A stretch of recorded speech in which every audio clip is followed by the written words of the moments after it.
আসসালামু আলাইকুম। আশা করি সবাই ভালো আছেন এবং সুস্থ আছেন। নতুন একটি ভিডিও নিয়ে আবার হাজির হয়েছি। জুমার নামাজের পরে মসজিদের সামনে বিশাল বাজার বসে, তার জন্য এত ভিড়। এই বাজারে সবথেকে দামি ফল এটা। শেষে বুঝতে পারবেন কেন এটাকে দামি ফল বলেছি। বন্ধু বাসার জন্য সবজি কিনবে, কিন্তু সবজি চিনে না। এই জন্য কচুর মুখী কিনতে গেছে। দেখতে অনেক বড় তাই।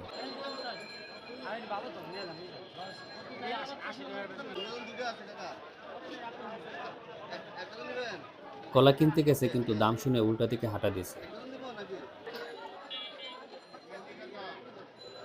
সবার বাসায় মনে হয় গরুর মাংস রান্না করবে, তাই মসলা, পেঁয়াজ, রসুন কেনার এত হিড়িক।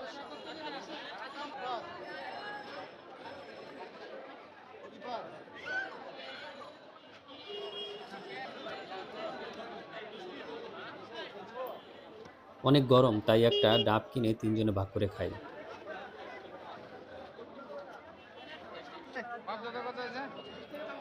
সবাই এমনভাবে সবজি কিনতেছে, মনে হচ্ছে 1 ঘন্টা পর আর সবজি বাংলাদেশে পাওয়া যাবে না। এরকম হিড়িক দেখে আবার ভাববেন না খুব সস্তায় বিক্রি করতেছে।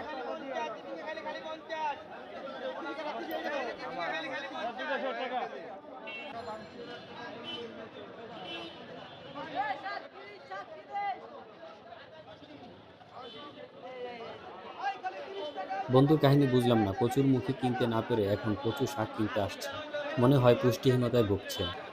বাংলাদেশের সব বাজারে এরকম দুই একটা ভ্যান পাওয়া যায়, যেখানে জামা কাপড় বিক্রয় করে। এই মামার কলাগুলো দেখতে অনেক সুন্দর লাগতেছে, পুরাই হলুদ।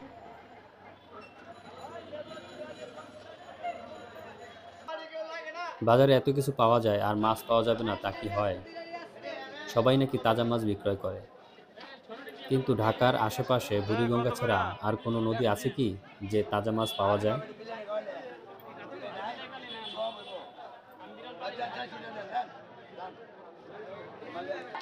এই শিংগুলো নাকি নদীর মাছ। আমাকে বলি, এটা কি বুড়িগঙ্গা থেকে ধরে এনেছেন?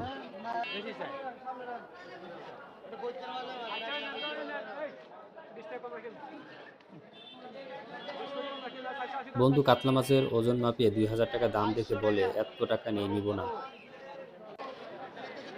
মাছ বাজার থেকে বেরিয়ে দেখি নিমকি, মুরালি বিক্রি করতেছে।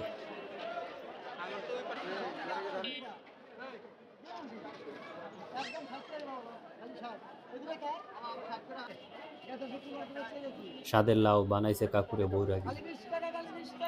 লাউ নিয়ে যেন মারামারি লেগেছে।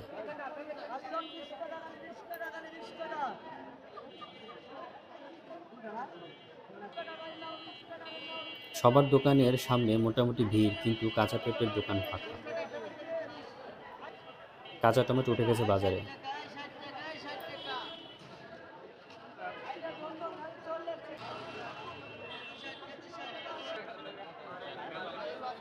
সবাই এত বিস্কিট কেন কিনতেছে বুঝলাম না।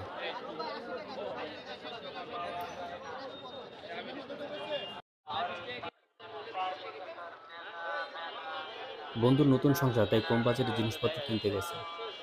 যাই নেবেন 5 টাকা।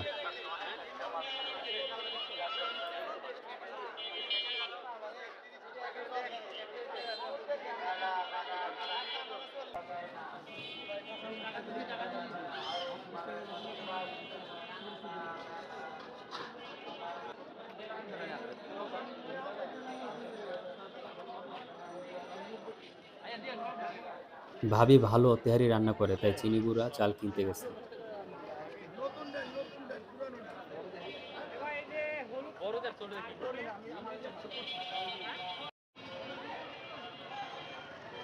বন্ধু দূর থেকে 50-50 শুনে ওইদিকে আগাচ্ছে।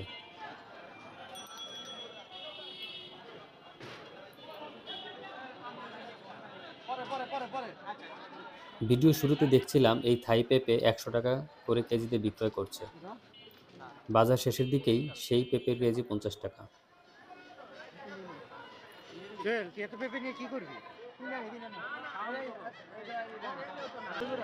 ভালো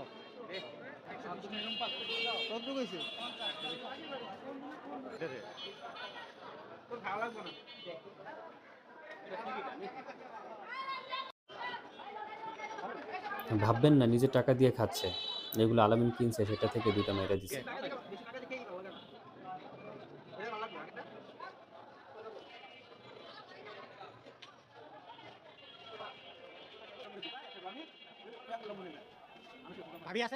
এই যে আর এক ফকিন্নি আসছে ফ্রি পেঁপে খাইতে। ছোটবেলায় নামাজের পর গাছ কিনে নিয়ে যেতাম, বিশেষ করে কাঁচা মরিচ আর ফুলের গাছ।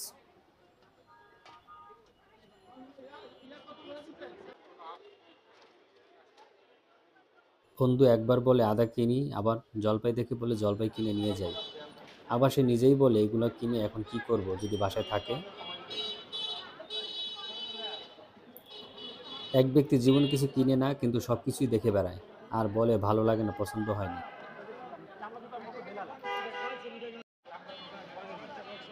কেনাকাটা করতে করতে দেখেন প্রায় ফাঁকা হয়ে গেছে এখন। আপেলগুলো দেখতে সুন্দর লাগছে।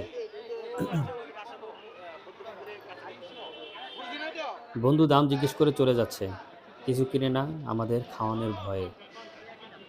আর কিছুক্ষণ এটা সেটা দামাদামি করে বাসার দিকে হাঁটা দেই, দিন শেষে শুধু এই পোলার চাল আর সাংসারিক জিনিসপত্র কিনে।